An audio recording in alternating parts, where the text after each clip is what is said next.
Bonjour mesdames et messieurs, je suis Stevie Dying de la Tolo de Gemini Multimedia Limited. Aujourd'hui nous allons parler de ces jeunes étudiants qui terminent à peine leur formation, ou bien pour toute autre personne qui se lance nouvellement dans l'interprétation.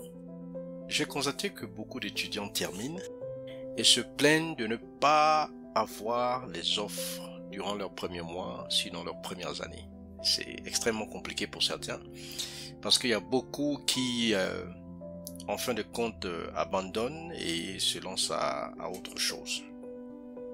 C'est-à-dire que par accident, ils se sont trouvés là comme interprètes, ils ont fait leur formation et comme personne leur tend la main, ils sont obligés de se lancer dans l'éducation, l'enseignement, la traduction de documents parfois, alors qu'ils ont fait une formation d'interprète, pas interprète-traducteur. Ou bien certains deviennent des assistants dans des organisations, ou bien dans des entreprises. Alors, à ces personnes-là, je dirais que ce métier est extrêmement compliqué. Je vais vous expliquer. Moi, j'ai commencé techniquement à interpréter dans la cabine lorsque je suis rentré au Bercail, au Gabon. C'était en 2012. Et je revenais du Ghana, je n'avais pas fait de formation, oui, effectivement je n'ai pas fait de formation, mais j'étais très intéressé à l'interprétation. D'ailleurs cette vidéo c'est pas seulement pour ceux qui ont fait de formation, c'est pour ceux qui s'intéressent au métier. Et voilà que je n'ai jamais eu d'offre concrète. Ce que j'avais plutôt eu, c'était pendant le fameux New York Forum, ou encore pendant la Coupe d'Afrique des Nations, édition 2012 si je me souviens bien. C'est à ce niveau où j'ai eu des collègues, des amis qui savaient que bon, en anglais ça allait, et puis j'ai fait le Ghana, voilà, en anglais déjà ça allait au niveau du lycée, en plus j'ai fait le Ghana. Ils m'ont donc proposé de venir vendre mes services, etc. On a besoin de toi pour interpréter. Mais en fait, c'était pas de l'interprétation en tant que telle, c'était du tour guiding. Donc on me disait d'accompagner des journalistes internationaux. On me disait également d'accompagner certains délégués. Donc ce n'était pas le travail de cabine, c'était pas le travail de simultané, c'était accompagnateur, guide touristique entre guillemets. Et ça m'a permis d'avoir quelques économies. Ma première chance à cabine, je vais vous expliquer, a eu lieu en 2013, 2012, 2013, juin 2013 si je me souviens. Et c'est là où j'ai eu l'occasion d'être en cabine pour la première fois. N'ayant pas eu une formation au préalable, mais je me suis bien débrouillé parce qu'on m'a juste dit, les instructions ce sont les suivantes. On nous a dit que tu es calé en anglais, on nous a dit que tu peux interpréter. Eh ben, il y a des formateurs qui viendront former beaucoup de pays, y compris le Gabon. Et on voudrait que tu interprètes en même temps vers le français quand il parle anglais. Et s'il parle anglais, tu interprètes en même temps vers le français, vice versa. Et je l'ai fait, la première expérience a été très intéressante. Et ils m'ont dit apparemment tu te débrouilles pas mal, hein. Viens, faut venir pardon, faut venir à Nairobi parce que c'est le siège. Viens, on a besoin de gens comme toi, tu viens à Nairobi, de temps en temps tu auras des réunions. C'est ce qui m'a poussé à aller au Kenya. C'est comme ça que ma carrière a commencé. Et au Kenya, j'ai connu d'autres personnes, d'autres clients, ainsi de suite, le nom a pris de l'ampleur, mais pour des conditions de séjour, des conditions d'immigration qui étaient déjà très dures, très strictes.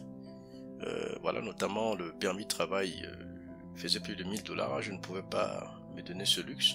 J'ai décidé de retourner au Ghana. C'était depuis 2014. J'étais obligé de retourner au Ghana parce qu'au Ghana c'était un peu plus amical, convivial d'être étranger, parce qu'on peut vivre avec le permis d'étudiant sans pour autant être questionné. Et oui, j'ai fait plusieurs années avec le permis d'étudiant alors que je travaillais. C'est l'une des parades. En fait, le message que je veux dire ici, c'est quoi? Le message, c'est que les étudiants qui terminent leur formation ou des personnes qui se lancent nouvellement dans l'interprétation, n'attendez pas à ce que tout soit rose. Rien n'est rose. C'est un véritable combat. Il faut se tisser quelques relations professionnelles. Il faut se faire découvrir. Il faut faire découvrir ses talents. Il faut se commercialiser entre guillemets. Si vous ne faites pas du marketing, ça va pas marcher. Il a fallu que les gens entendent parler de moi. La première fois que je suis rentré en cabine, c'est parce que je passais à la télé. Et je faisais une émission en anglais. La première était English on TV, la deuxième s'appelait The Bridge.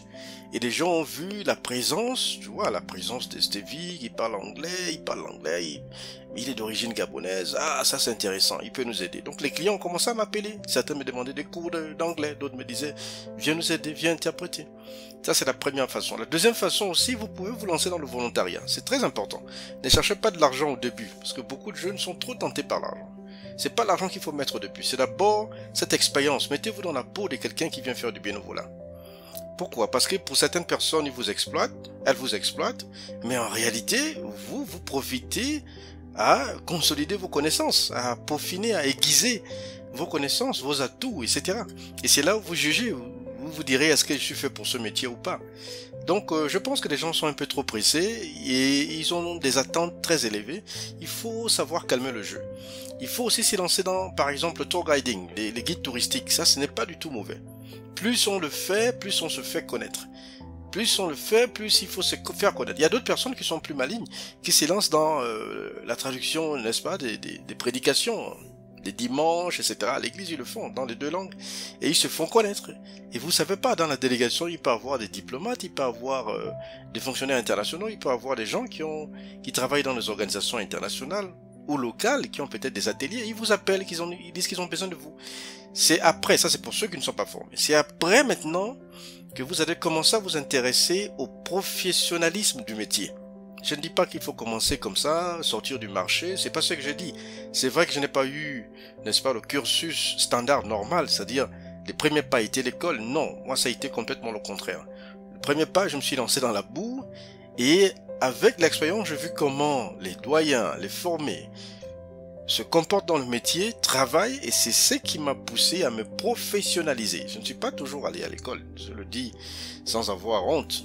Moi, je suis un diffuseur, un présentateur, un animateur radio-télévision de formation. Je suis né pour parler au microphone. Je pense que c'est ce qui a été mon avantage. Je suis né pour parler au téléphone, au microphone. On m'a formé pour savoir parler, savoir séduire, savoir communiquer et transmettre un message. Et je pense que c'est très proche de l'interprétation, surtout la voix off. Donc voilà, c'est un peu ça. Il faut savoir se vendre, il faut faire connaître son nom, il faut fréquenter certains endroits, même si vous n'avez pas l'occasion de rentrer en cabine. Fréquenter, parler de vous. Parce qu'un jour, même si on ne vous prend pas, un jour, il y aura une offre où les interprètes seront débordés. Ça arrive toujours. Il y a des saisons comme ça où il n'y a aucun interprète disponible dans tout un pays, ou parfois dans une région. Et qu'est-ce qu'on fait? Eh ben, c'est le dernier recours. Hein. Appelez Francis, ouais, le gars là, ouais, c'est le jeune étudiant là qui parle bien anglais là. Mettons-le un peu en cabine et ils seront surpris de voir vos compétences. Vous voyez? Et autre chose, informez-vous du métier. Allez déjà sur YouTube, regardez des vidéos, regardez comment ça se passe. Ne vous prenez pas pour un interprète déjà fait, même si vous êtes formé. C'est très important. Moi, je viens d'ouvrir une communauté, n'est-ce pas, d'interprétation. Si vous voulez vous joindre à cette communauté, il n'y a pas de problème, il n'y a pas d'exigence que vous soyez formé ou pas. C'est pour toute personne qui s'intéresse au métier. Donc, je partage ma petite expérience. Ça fait plus de 12 ans que je suis dans le métier. Professionnellement 10 ans, amateurement 2 ans avant. Voilà, donc c'est mon petit conseil. Ne restez pas dans votre cocon, dans votre monde, etc. Et puis vous en prendrez à tout le monde. Les doyens ne m'appellent pas, les collègues ne m'appellent pas. J'ai été formé, je sais parler anglais, c'est pas comme ça. Voilà, je viens pas dans les détails sur la nécessité d'une formation parce que moi je suis une victime, un très mauvais élève. Je n'ai pas fait le cursus universitaire, etc. Je me suis lancé comme un vendeur de bananes, mais je me suis perfectionné. Voilà donc mon petit conseil aujourd'hui. Je suis Stevie Daing de Tolo de Gemini Multimedia Limited. Attendez-vous à plus de vidéos d'ici peu. Merci, au revoir.